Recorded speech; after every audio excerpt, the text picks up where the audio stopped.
অনেককে গ্রেপ্তার করার চেষ্টা করতে হবে। টেক কেয়ার, বুদ্ধি খরচ করে কাজ করুন। আজকে মধ্যরাত থেকে অপারেশন শুরু হবে আমি শুনেছি, খবর আমরাও পাই। यहाँ के नौजवानों के रोजगार के साथ जो भी खिलवाड़ करेगा, उत्तर प्रदेश का बुलडोजर उसको ठीक ढंग से जवाब दे देगा। মাঝরাতেই বড় অপারেশন।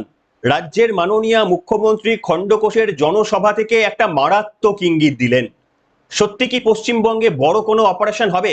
মানে এই ইলেকশন প্রসেসের মধ্যে যা যা অপারেশন আমরা ইতিমধ্যেই পরিলক্ষিত করেছি, মোথাবাড়ি কাণ্ডে যে অপারেশন দেখলাম, এর পরেও এখনো অপারেশন বাকি রয়েছে।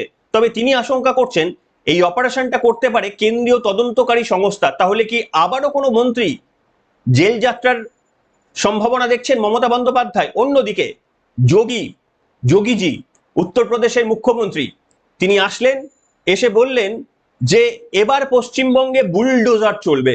সত্যি এই বুলডোজার চলাটা হয়তো প্রয়োজন, তার কারণ যে ধরনের একেবারেই পশ্চিমবঙ্গের দুর্নীতির আখড়াগুলো চারিদিকে গজিয়ে উঠেছে, একমাত্র বোধহয় বুলডোজারের শাসনই সেগুলোকে সিধা করতে পারেন। যোগীজি বলছেন যে একমাত্র ডবল ইঞ্জিনই এই বুলডোজারের মতো এত ক্ষমতা সম্পন্ন, মানে যান সেটা চালানোর ক্ষমতা শুধু ওই ডবল ইঞ্জিন সরকারেরই রয়েছে।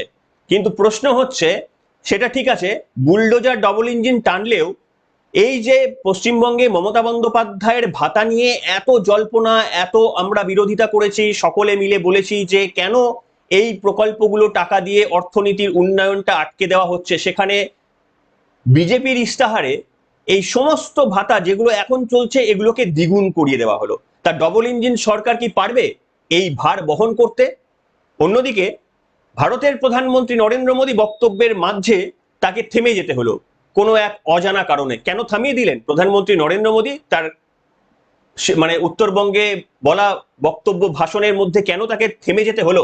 আজকে এই প্রত্যেকটি বিষয়ে আপনাদের সামনে অনেক অনেক তথ্য দেব, এবং আমি ফলোপ করে বলতে পারি কোনো পর্বে, কোনো ইউটিউবের পর্দায় আপনারা এত তথ্য একসঙ্গে দেখতে পাবেন না।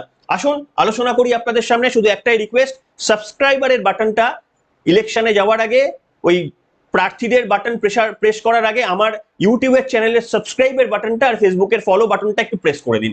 নমস্কার, welcome to simple as a বিষয়। আপনাদের সকলকে স্বাগত জানিয়ে শুরু করছি অত্যন্ত গুরুত্বপূর্ণ একটি পর্ব। রাজ্যের মাননীয় মুখ্যমন্ত্রী মমতা বন্দ্যোপাধ্যায় গতদিন আশঙ্কা প্রকাশ করলেন এবারে কিন্তু বড় কিছু ঘটনা ঘটতে চলেছে মাঝ রাতে। দেখুন, খবরটা একটু দেরি করে করার চেষ্টা করলেও আমি যখন এই খবর রেকর্ড করেছি তখনও পর্যন্ত আমার কাছে কোনো তথ্য আসেনি। তার কারণ মুখ্যমন্ত্রী মমতা বন্দ্যোপাধ্যায়ের নেটওয়ার্কের মতো তো আমার নেটওয়ার্ক এতটা শক্তিশালী নয়। তিনি আশঙ্কা প্রকাশ করছেন। কেন তিনি আশঙ্কা প্রকাশ করছেন? কেন্দ্রীয় তদন্তকারী সংস্থা ইতিমধ্যেই রেশন দুর্নীতি কাণ্ডে তৃণমূলের দুই বিদায়ী মন্ত্রী তথা এবারের প্রার্থী দমকল মন্ত্রী সুজিত বোস এবং খাদ্যমন্ত্রী রথীন ঘোষকে তলব করেছেন তিনবার। কেউ হাজিরাও এড়িয়ে গিয়েছেন।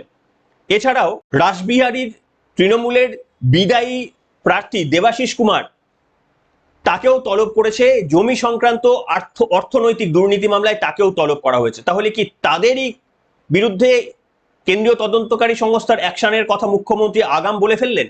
জানি না, আমাদের কাছে এই উত্তর নেই। স্লো ভোটিং, স্লো কাউন্টিং, প্রথমে দেখাবে বিজেপি জিতছে।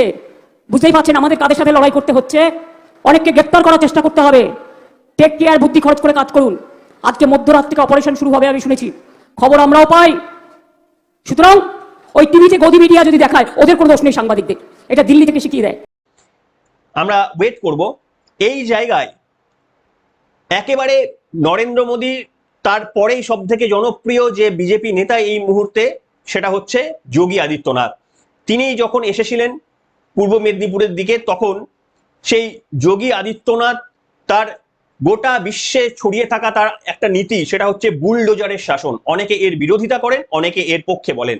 দেখুন, এই মুহূর্তে এটা আমি আপনাদের সামনে আমার ব্যক্তিগত মতামত রাখতে পারি যে পশ্চিমবঙ্গে এই মুহূর্তে যে পরিস্থিতি, একটা মানে গড্ডালিকা প্রবাহ ছেড়ে দিন, যে চূড়ান্ত কুশাসন, অপশাসন, সমস্ত রকমের আইন শৃঙ্খলা ভেঙে পড়া, এটাকে সাজানোর প্রয়োজন রয়েছে।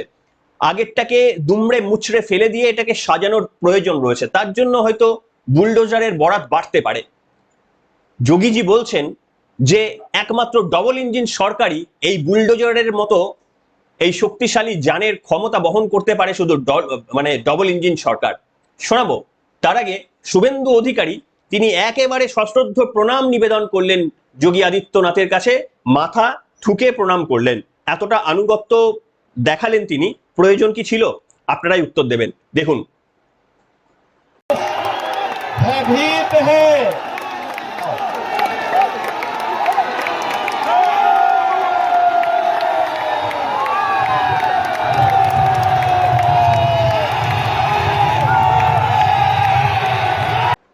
দেখলেন?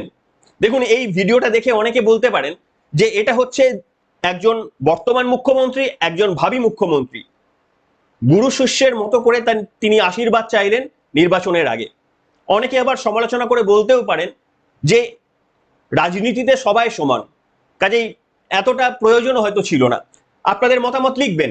কিন্তু এইখানে আমি ওই বুলডোজার অ্যাকশনের জন্য যে পশ্চিমবঙ্গবাসী গতকাল একেবারে মানে কানায় কানায় ভিড় উপচে দিয়েছিলেন যোগী আদিত্যনাথের সভাতে, সেখানে এই ভিডিওটা আপনাদের সামনে না দেখালেই নয়, যেখানে তিনি বলছেন যে বুলডোজারের শাসন চলবে। কি বলছেন শুনুন। यहां के नौजवानों के रोजगार के साथ जो भी खिलवाड़ करेगा, उत्तर प्रदेश का बुलडोजर उसको ठीक ढंग से जवाब दे देगा। यूपी का बुलडोजर केवल वह सड़क ही नहीं बनाता है, माफिया का भी इलाज करता है। और ये बुलडोजर वही चल सकता है जहां डबल इंजन की स्पीड हो, डबल इंजन की स्पीड हो, वहीं पर ये चल सकता है और उसी में चलाने की सामर्थ्य भी होगी। শুনলেন? অত্যন্ত জনপ্রিয় এই বক্তব্য তার। আমি আবারও আপনাদের সামনে বললাম, আপনারা কি সহমত পোষণ করছেন? পশ্চিমবঙ্গের এই মুহূর্তের বর্তমান যে অবস্থা, এটা সত্যি যে আমরা 20 বাউ জলে পড়ে গিয়েছি বা কয়েক যুগ পিছিয়ে গিয়েছি। আমাদের উদ্ধার করার জন্য নিশ্চিতভাবে কোনো শক্তিশালী রাজনৈতিক দল আসলেই শুধুমাত্র হবে না, নীতির পরিবর্তন করতে হবে। কিন্তু সেই নীতির পরিবর্তন করতে গিয়ে কি কোথাও আমরা দেখছি না যে মমতা আছে? আজকে সত্যি করে বলুন তো, আমরা তো কোনো রাজনৈতিক দলের তল্পিবাহক নই, তাহলে কেন আমরা সমালোচনা করব না? আমি আপনি যদি সমালোচনা করতে পারি যে মমতা বন্দ্যোপাধ্যায়ের লক্ষ্মীর ভান্ডার গরিবদের দিতে পারেন, আজকে সমাজের প্রত্যেক স্তরের মানুষ, মহিলাদের লক্ষ্মীর ভান্ডার দিয়ে আদতে উপকার হচ্ছে, সমাজের অগ্রগতি হচ্ছে, এই প্রশ্ন যদি আমরা মমতা বন্দ্যোপাধ্যায়কে করতে পারি, আচ্ছা বলুন তো কেন এই একই প্রশ্ন আমরা করতে পারবো না আগামী দিনে পরিবর্তনের স্বপ্ন দেখানো বিজেপির কাছে? করতেই পারি, তাই না? তার কারণ তারা বলছে 3 হাজার টাকা দেবেন। নিশ্চিতভাবে কেন, আপনি 3 লক্ষ টাকা করে দিন, আমার কোনো আপত্তি নেই, কিন্তু এই টাকার বিনিময়ে পশ্চিমবঙ্গে কোনো শ্রম তৈরি হবে না। যদিও এর উত্তর দিয়েছেন অমিত শাহ, বলেছেন যে গাড্ডার মধ্যে পড়ে রয়েছে, অন্তত সেই গাড্ডা থেকে বেরিয়ে আনার জন্য অল্প সময়ের জন্য হয়তো প্রয়োজন, মানে কি এটা প্রয়োজন যতক্ষণ না মানুষের কর্মসংস্থানকে নিশ্চিত করা যাচ্ছে ততদিন প্রয়োজন, তারপরে এটার আর প্রয়োজন হবে না। আমরাও আশা করব যে একটা অর্থনীতির চাপ থেকে মুক্ত হতে গিয়ে নতুন রাজনৈতিক দল তার নতুন নীতিতে আবারও যেন পশ্চিমবঙ্গবাসীর নাভিশ্বাস উঠে না যায়। তবে এইখানে আমি আপনাদের সামনে অবশ্যই দেখাবো, আগামী সপ্তাহে আসছে নির্বাচন কমিশন। তারা মূলত 2টি ভাগে ভাগ হয়ে আসবেন এবং কলকাতা সহ 5টি জেলায় তারা একেবারেই প্রথম পর্বের নির্বাচনের আগে ঘুরে দেখবেন প্রস্তুতি কিরকম, কোথায় কি খামতি রয়েছে, কোনো ব্যবস্থা নিতে হবে কিনা, আবারও কোনো পরিবর্তনের প্রয়োজন রয়েছে কিনা, সিকিউরিটি ঠিকঠাক রয়েছে কিনা। একটা কলকাতা সহ 5 জেলার জন্য ডেপুটি কমিশনার, সব থেকে senior deputy commissioner Ganesh Bharati সহ আরো আধিকারিকরা আসছেন, তারা দেখবেন। আরো একটি উত্তরবঙ্গের 5 জেলায় ঘুরে দেখবেন আরো একটা দল, তারা দেখে সর্বশেষ রিপোর্ট দেবেন, যা যা প্রস্তুতির প্রয়োজন সেটাই করবেন। আমরা চাইবো এবারের নির্বাচনটা অন্তত রক্তহীন করাবেন, যে প্রতিশ্রুতি মানুষকে দিয়েছিলেন নির্বাচন কমিশন, সেটা আমরা দেখতে চাই। তার কারণ এই তৃণমূল কংগ্রেসের জামানায় নির্বাচন, সেটা পঞ্চায়েত স্তরে হোক, পুরসভা স্তরে হোক, লোকসভা কিংবা বিধানসভা, প্রত্যেকটি ক্ষেত্রেই রক্ত ঝরেনি, মানুষের মৃত্যু হয়নি, প্রাণ যায়নি, এরকম কোনো নির্বাচন আমরা দেখতে পাইনি। তাই এবারে নিশ্চিতভাবে আমাদের সকলের প্রত্যাশা রয়েছে, মানুষেরও ভয় ভাঙছে, যেভাবে উপচে পড়ছে একের পর এক ভিড়, নরেন্দ্র মোদীর জনসভা থেকে শুরু করে অমিত শাহ কিংবা যোগী আদিত্যনাথের জনসভা, সে আপনাকে নিশ্চিতভাবে চমকে দিতেই পারে। গতকালের ভিডিওটা একবার দেখে নেবেন যারা দেখেননি। আমি এখানে আরো একটা সংবাদ দিতে চাই যেটা অত্যন্ত গুরুত্বপূর্ণ এই রাজনৈতিক প্রেক্ষাপটে, সেটা হচ্ছে গত পরশুদিন সুপ্রিম কোর্টের তরফ থেকে একটা ঐতিহাসিক জাজমেন্ট দেওয়া হয়েছে। সেখানে পরিষ্কারভাবে বলা হয়েছে যে ভোটদান কোনো মৌলিক অধিকার নয়, সব থেকে ভালো করে জানুন, আজকে আমরা সকলেই এই ধারণা নিয়ে বসেছিলাম যে ভোট দান, আপনি ভোট দেবেন, আমি ভোট দেবো, এটা আমাদের মানে মৌলিক অধিকার। অধিকার দু রকমের আছে, একটা মৌলিক অধিকার, একটা হচ্ছে বিধিবদ্ধ অধিকার। তো রাজস্থানের একটি নির্বাচনকে কেন্দ্র করে সুপ্রিম কোর্টের এমন রায় এসেছে। মমতা বন্দ্যোপাধ্যায় কিছুদিন ধরে স্টেজের উপর থেকে বলার চেষ্টা করছিলেন যে বক্তব্য বামপন্থী নেতাদেরও, বিকাশ রঞ্জন ভট্টাচার্য মহাশয়কেও আমি বলতে শুনেছি, অধীর রঞ্জন বাবুকে বলতে শুনেছি যে কেন অ্যাডজুডিকেশনে যারা এখনো পর্যন্ত অ্যাপিল করার সুযোগ পেলেন না, তাদের নিষ্পত্তি না হওয়া পর্যন্ত কি করে এই ভোট প্রক্রিয়া হতে পারে, এই ভোটকে পিছিয়ে দেওয়া হোক বলে বারবার কংগ্রেস, সিপিএম থেকে শুরু করে সমস্ত রাজনৈতিক দল, মমতা বন্দ্যোপাধ্যায়ের গলার সুর একের সঙ্গে মিলে যাচ্ছিল। কিন্তু গত পরশুদিন সুপ্রিম কোর্টের এই ঐতিহাসিক রায়, মমতা বন্দ্যোপাধ্যায় যে ইচ্ছা প্রকাশ করেছিলেন আবারও সুপ্রিম কোর্টে আমরা যাব না, সম্ভবত আর সুপ্রিম কোর্টে গিয়ে তার লাভ হবে না সম্ভবত। তার কারণ সুপ্রিম কোর্টে স্পষ্ট বলে দেওয়া হয়েছে যে ভোট দেওয়ার অধিকার আপনার গণতান্ত্রিক মানে ফান্ডামেন্টাল রাইট হতে পারে না আপনার, এবং আপনি মানে কোনো নির্বাচনে অংশগ্রহণ করবেন, এটাও আপনার কোনো ফান্ডামেন্টাল রাইটের মধ্যে পড়ে না। এইখানে যে বক্তব্যটা আপনাদের শোনাতে হবে এবার, সেটা হচ্ছে মমতা বন্দ্যোপাধ্যায় গতকাল বেশ কিছু বক্তব্য বলেছেন। এবার সেই কয়েকটা পর্ব আপনাদের না শোনালে পর্বটা ইনকমপ্লিট থেকে যাবে। মুখ্যমন্ত্রী মমতা বন্দ্যোপাধ্যায় একটা মারাত্মক বক্তব্য বলেছেন। সেই বক্তব্যটা হচ্ছে যে ঝাড়গ্রামের সভাতে তিনি নাকি যখন গিয়েছিলেন, কি মারাত্মক ঘটনা, আপনারা চমকে যাবেন। সেখানে কিছু মানে মানুষ তারা পেস্টিসাইড খেয়ে নিয়েছে, মানে ওই কীটনাশক খেয়ে নিয়েছে, পেস্টিসাইড খেয়ে তারা মানে ওআরএস ভেবে পেস্টিসাইড খেয়ে নিয়েছে। ভাবুন, তৃণমূল কর্মীরা 9 জন গুরুতর অসুস্থ। মুখ্যমন্ত্রী এই প্রসঙ্গে তিনি অনেক কিছু বললেন এবং তারপরে বললেন এই কারণেই আমি বাইরে 1 কাপ চা খাই না। কি বলেছিলেন মুখ্যমন্ত্রী, পুরো বক্তব্যটা অনেক দীর্ঘ, শোনাতে পারবো না, অল্প একটু শোনাবো। বাঁকুড়ায় ঝাড়গ্রামে ভুল করে ওআরএস মনে করে ওই একই রকম দেখতে নাকি প্যাকেট ছিল, পেস্টিসাইড খেয়ে নিয়েছিল, ফলে তারা অসুস্থ হয়ে গিয়েছিল। তাদের হাসপাতালে চিকিৎসা করা হয়েছে এবং তারা ভালো আছেন। আমি সারাক্ষণ খোঁজ নিয়েছি এবং সেখানে আমাদের প্রার্থীকেও পাঠানো হয়েছে এবং সরকারের পক্ষ থেকেও যা যা করেছেন এবং তাদের বাড়িতেও পৌঁছে দেবে।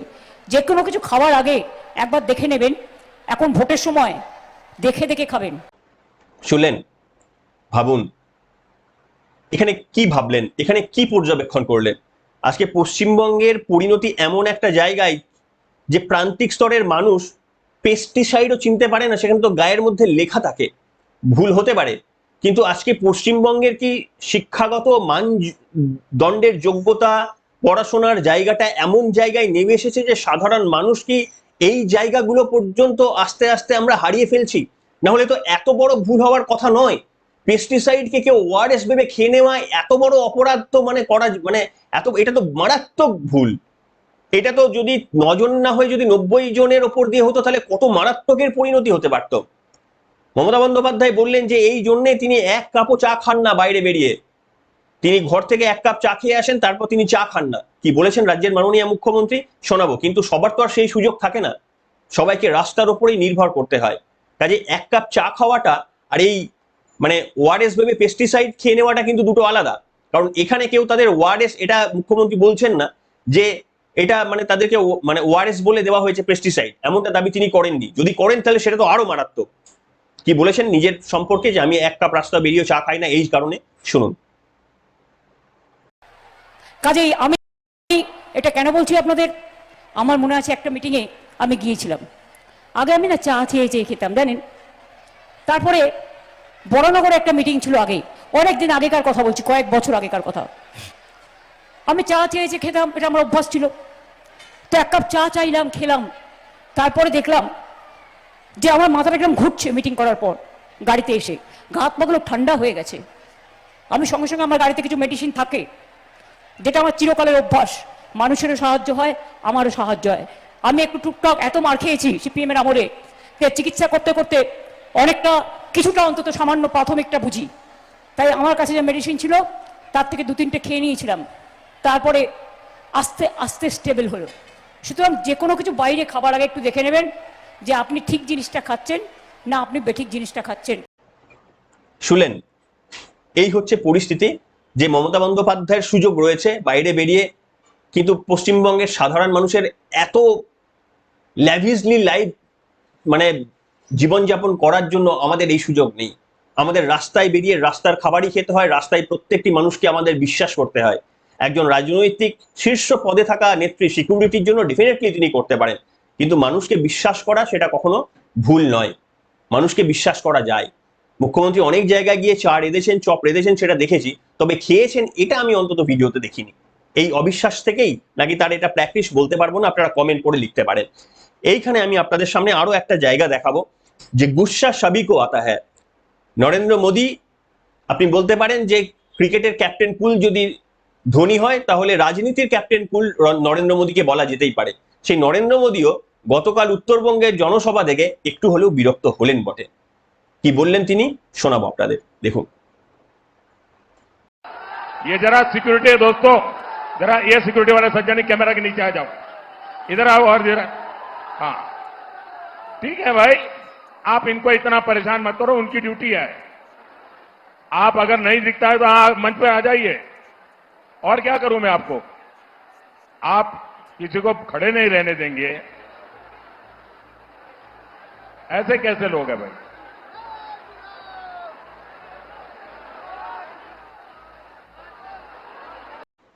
দেখলেন, গুস্সা সবই কো আতা হ্যায়। রাজ্যের মাননীয় মুখ্যমন্ত্রী মমতা বন্দ্যোপাধ্যায়ের একটি যদি পুরো পর্ব শোনেন তাহলে মানে সেখানে প্রত্যেকটি সেন্টেন্সেই গুস্সা। তিনি এতটা এক্সাইটেড ভাবে কথা বলেন, এটা তার কৌশলও হতে পারে, এটা তার অভ্যাসও হতে পারে। কিন্তু নরেন্দ্র মোদীকে আমরা, অমিত শাহকে কিছুটা এরকম ভাবে, এতটা ডেফিনেটলি না, কিন্তু অমিত শাহকে অ্যাগ্রেসিভ আমরা অনেক বলতে দেখেছি। নরেন্দ্র মোদীকে বলতে পারেন ক্যাপ্টেন কুল, ধোনির মতো তিনি কখনো অ্যাগ্রেসিভ করেন না, কিন্তু এই ঘটনাও তিনি বিচলিত হয়েছেন কোথাও গিয়ে। আসলে এই এত ভিড় ম্যানেজমেন্ট, যেখানে গিয়ে মমতা বন্দ্যোপাধ্যায় কোথাও বলছেন যে ওয়ারেসের জায়গায় সেখানে পেস্টিসাইড খাইয়ে দেওয়া, মানে ভুলবশত খেয়ে নেওয়া হয়েছে। নরেন্দ্র মোদীর জনসভাতেও এই ধরনের সৃষ্টি হচ্ছে। এই সমস্ত অল্প কিছুর মধ্যে দিয়ে হয়ে গেলেই নির্বাচনটা ভালোভাবে মিটলেই ভালো। কিন্তু ওই যে আপনাদের সামনে যে প্রত্যেক দিনের মতো করে না বললে নয়, আপনাদের একটা জিনিস আমি বলি, দেখুন আমার আপনার যারা দেখছেন, আমাদের না শিরদাঁড়াটা কারোর কাছে বন্ধক দেওয়া নেই। তাই আমাদের কোনো দায় এবং দায়বদ্ধতা নেই যে কোনো রাজনৈতিক দলের হয়ে কথা বলা। কিন্তু হ্যাঁ, কেন আমরা বলবো না যে যদি কোনো একটা রাজনৈতিক দল সঠিক কাজ করে, সে যদি তার রাজত্বে যদি কখনো চুরি দুর্নীতি না করে, কেন আমরা বলবো না যে আমাদের এই রকম একটা সরকার দরকার? এটাও আমরা দ্বার্থকণ্ঠে বলবো। আজকে কংগ্রেস জামানায় সেন্ট্রালে যে মারাত্মক পরিণতি হয়েছিল, তার থেকে ডেফিনেটলি আপনি যতগুলো এক নিঃশ্বাসে কংগ্রেসের সময় দুর্নীতির কথা বলতে পারবেন, আজকে নরেন্দ্র মোদীর সময় আপনি বলতে পারবেন দুর্নীতি ডেফিনেটলি হয়, কিন্তু আপনাকে ভাবতে হবে।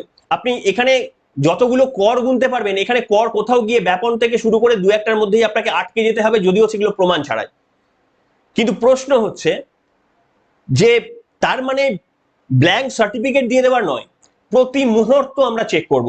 আজকে যে কারণগুলোর জন্য তৃণমূল কংগ্রেস থেকে পশ্চিমবঙ্গের মানুষ মুখ ফিরিয়ে নিয়েছে, আমরা চাইবো তার প্রত্যেকটি জায়গা, এই যদি ক্ষমতায় আসতে পারে বিজেপি, তারা যেন সেইগুলোকে বদলাতে পারে। আমাদের আশা আকাঙ্ক্ষা কিন্তু বিজেপি নয়, আমাদের আশা আকাঙ্ক্ষা হচ্ছে আমাদের অপূর্ণ চাহিদাগুলো যেগুলো পূর্ণ করতে পারবে এমন একটি রাজনৈতিক দল। আমাদের কাছে বলার সুযোগ থাকতো যদি আরো দু তিনটি রাজনৈতিক দল ক্ষমতায় না আসতো এবং তারা যোগ্য থাকতো, কিন্তু দুর্ভাগ্যক্রমে আমাদের যে দু তিনটি বড় রাজনৈতিক দল রয়েছে, তারা তিনটে রাজনৈতিক দলই পশ্চিমবঙ্গে ক্ষমতায় এসেছে এবং মানুষের দীর্ঘ বছর ধরে সমর্থন নেওয়ার পরেও তারা আলটিমেটলি চলে গিয়েছে। একটাই দল এখনো বাকি রয়েছে, তাই অনেকেই বলছেন যে একবার টেস্ট করলে ক্ষতি কি, সেটা আপনাদের সিদ্ধান্ত। কিন্তু আমার প্রশ্ন হচ্ছে, আমরা হিসাব বুঝবো। যে প্রশ্ন তৃণমূল কংগ্রেসকে করেছি, যে মাপকাঠি দিয়ে তৃণমূল কংগ্রেসকে মেপেছি, সেই মাপকাঠির এক চুল পরিবর্তন হবে না। তবেই আমরা সমাজ সংস্কারকের যদি একেবারে 0.001% কোনো কাজ করতে পারি, সেদিনই আমাদের সাফল্য হবে। কিন্তু সেটা একা আমি করতে পারবো না আপনাদের সহযোগিতা ছাড়া। তাই আপনাদেরও বলবো, আমাদের মানসিকতা কিন্তু একটু ওয়াইড করতে হবে। মানে যে ভুল করলে মানে মমতা বন্দ্যোপাধ্যায়কে আমরা বলতে পারি যে অপদার্থ সরকার, ওই একই ভুল যদি পরবর্তীকালে শুভেন্দু অধিকারীর গভর্নমেন্ট যদি করে, তাহলে যেন সেই সৎসাহস আমাদের থাকে, তাদের চোখে আঙুল দিয়ে আমরা বলতে পারি অপদার্থ সরকার। আমাদের মানে শিরদাঁড়া বন্ধক নেই, বন্ধক দেওয়া হয়নি, এটা নিশ্চিতভাবে আপনারা বলবেন। তবে হ্যাঁ, কাউকে টেস্ট করার আগে, কাউকে ক্ষমতায় আসার আগে অযাচিত তার ভুল না দেখে তার পেছনে কোনো মানে স্টিগমা লাগিয়ে দেওয়া সেটাও কোনো যুক্তিযুক্ত কাজ নয়। আপনাদের মতামত লিখে জানাবেন। এখনকার মতো এখানে।